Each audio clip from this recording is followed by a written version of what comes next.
miss my old friend. I've come to talk with you again,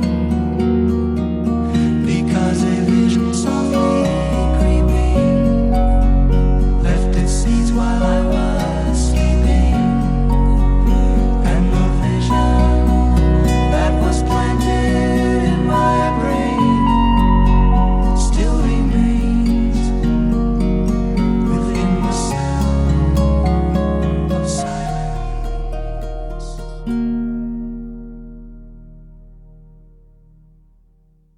In restless dreams I walked alone,